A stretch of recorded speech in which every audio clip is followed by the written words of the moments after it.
Bismillahirrahmanirrahim. Assalamualaikum warahmatullahi wabarakatuh. Bagaimana kabar kalian semua? Mudah-mudahan kalian senantiasa dalam keadaan sehat walafiat. Amin amin ya rabbal alamin. Alhamdulillah, pada kesempatan hari ini kita bisa berjumpa lagi dalam pelajaran bahasa Indonesia kelas 7. Untuk pertemuan kali ini adalah pertemuan yang ketiga. Kita akan belajar tentang menanggapi isi dan non-fiksi. Nah, apa saja langkah-langkah menanggapi buku fiksi dan non-fiksi? Silakan kalian menyimak video ini sampai selesai. Jika masih banyak yang belum dipahami, silakan bisa menghubungi dengan cara menelpon lewat WA ya. Jangan lewat Japri karena nanti akan sulit untuk dipahaminya. Silakan simak video ini terus ya.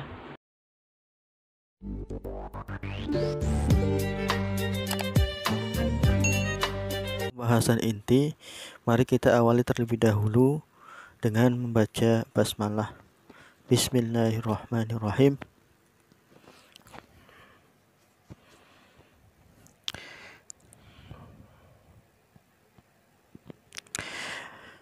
Menanggapi isi buku fiksi dan non-fiksi ya. Setelah kalian kemarin memahami pengertian buku fiksi dan non-fiksi dan mengetahui contoh-contohnya, kemudian mengetahui unsur kebahasaannya, dan sekarang diharapkan kalian bisa menanggapi sebuah buku, baik itu buku fiksi dan non-fiksi. Sebelum kalian menyusun tanggapan terhadap buku fiksi dan non-fiksi, sebaiknya menyusun terlebih dahulu hal-hal penting dari buku tersebut atau menyusun ikhtisar. Ikhtisar adalah bentuk singkat karangan yang tidak mempertahankan urutan karangan atau buku asli, sedangkan ringkasan harus sesuai dengan urutan karangan atau buku aslinya. Jadi intinya menanggapi sebuah buku, baik itu fiksi maupun non-fiksi, kita harus bisa membuat ikhtisar ya, atau kita harus bisa mengetahui secara global dari isi buku tersebut ya, baik fiksi maupun non-fiksi.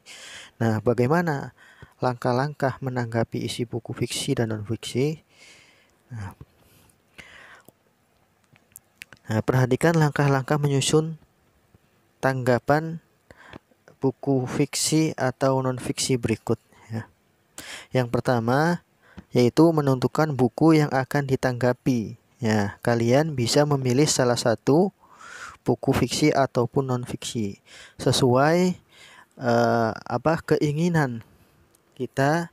Misalnya, saya lebih baik menyusun buku fiksi karena saya lebih suka buku fiksi. Silakan pilih buku fiksi.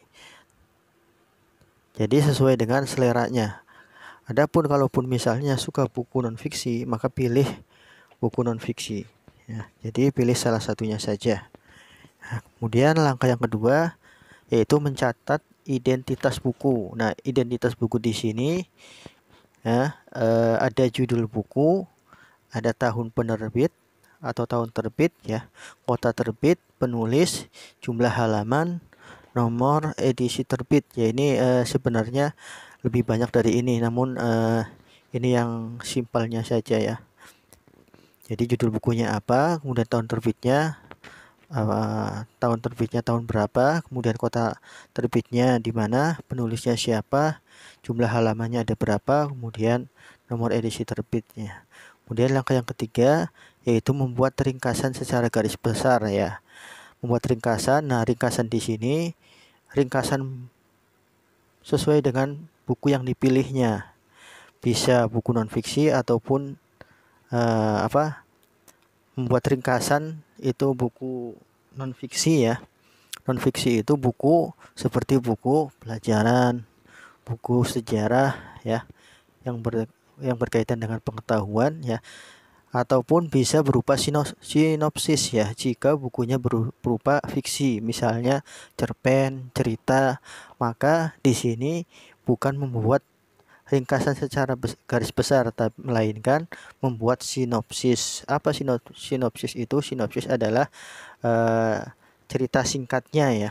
sinopsis.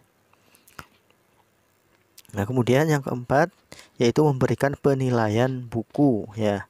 Nah, setelah membuat ringkasan bukunya ya. Kemudian yang keempat langkahnya itu memberikan penilaian buku, baik itu kelebihannya dan juga baik itu kekurangannya. Jadi kita diharapkan ya tidak hanya sekedar membaca buku itu, tapi kita juga harus mengetahui apa saja kelebihan dari buku yang kita baca dan apa saja kekurangan yang ada di buku tersebut. Nah, seperti itu.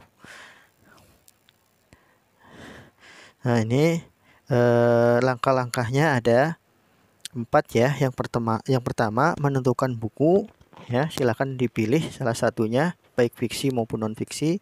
Kemudian langkah kedua yaitu mencatat identitas buku. Kemudian yang ketiga yaitu membuat ringkasan secara garis besar jika bukunya berupa non fiksi. Namun jika bukunya fiksi maka yang dibuat itu adalah sinopsisnya. Kemudian yang keempat yaitu memberikan penilaian. Nah, penilaiannya 2 ya.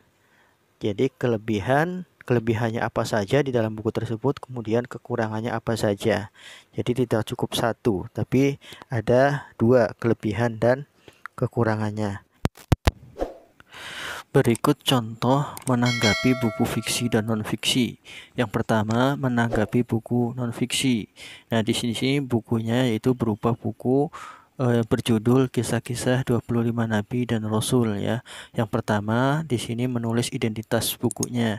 Apa identitas bukunya? Yang pertama judul bukunya Kisah-kisah 25 Nabi dan Rasul. Pengarangnya Sholehul Aziz, penerbitnya Kuncikom, tahun terbitnya tahun 2013. Nah, setelah menulis identitas buku, langkah yang kedua yaitu membuat ringkasan buku. Kenapa membuat ringkasan? Karena bukunya berupa buku non-fiksi. Nah, untuk identitas buku ya, silakan kalian bisa melihatnya di belakang cover buku ya. Biasanya di situ ada semua ya, keterangan mengenai pengarangnya siapa, kemudian penerbitnya siapa, tahun terbitnya siapa, apa tahun terbitnya, tahun berapa gitu ya. Silakan bisa dilihat di situ ya. Nah, ini untuk mengenai ringkasan buku ya. Ringkasan ini secara globalnya saja ya. Contoh di sini, buku ini menceritakan kisah-kisah para nabi lengkap beserta sejarah dan mukjizatnya ya. Silakan kalian membuat ringkasannya secara global ya. Tidak harus begitu panjang ya, detail, sebisanya saja karena nanti tugasnya membuat seperti ini, namun harus berbeda bukunya ya. Nah, setelah membuat ringkasan, kalian ya di sini menanggapi buku. Yang pertama itu kelebihan bukunya. Contohnya misalnya yang pertama dari segi judul sudah sangat menarik untuk orang untuk membelinya, terlebih untuk orang yang sangat masih penasaran tentang cerita-cerita Nabi. Yang kedua, isi cerita diungkapkan berdasarkan Al-Qur'an dan referensi sahih. Ya, ini semua kelebihan baik itu dari segi isinya ya ataupun dari kualitas bukunya silakan diungkapkan semua. Nah, setelah itu kemudian mengungkapkan kekurangan bukunya. Misalnya contohnya, sayangnya buku ini belum menceritakan secara detail tentang perjalanan Nabi dan Rasul, namun harus lebih dari ini ya. Misal boleh dari segi isinya, misalnya kalimatnya bertele-tele sehingga susah dipahami, atau misalnya dari segi kualitas bukunya, misalnya kertasnya kurang bagus dan sebagainya ya. Silakan diungkapkan semua ya. Nah, ini kemudian contoh buku fiksi ya. Di sini menu yang pertama identitas bukunya, judul bukunya 5 cm, tahun terbitnya bulan Mei 2005 dan seterusnya ya. Ini adalah identitas bukunya. Nah, setelah ini sinopsis itu cerita singkatnya ya secara global saja. Nah, kalian juga nanti jika memilih buku fiksi, ini juga harus panjang lebar namun sebisanya saja. Ya, kemudian selanjutnya itu memberikan tanggapan terhadap buku. Yang pertama yaitu kelebihannya. Misalnya kelebihan yang dapat diambil dari novel 5 cm ini adalah mencerminkan sebuah kisah persahabatan yang harus terpisah karena harus keluar dari zona nyaman mereka ke tempat yang akan membawa mereka menuju kesuksesan. Nah, ini kelebihannya semua bisa membaca. Kemudian di sana juga ada link mengumpulkan tugasnya ya. Kalian mengerjakan sesuai perintahnya ya, yaitu memilih salah satu buku ya, boleh buku fiksi atau buku non fiksi, kemudian dikerjakan di buku tulis jika sudah selesai, kemudian difoto ya, dan kemudian dikirim foto ya. Jika masih banyak materi yang belum dipahami, silakan segera menghubungi ya nomor yang bersangkutan ya, boleh menelpon lewat WA. Sulit untuk menjelaskannya.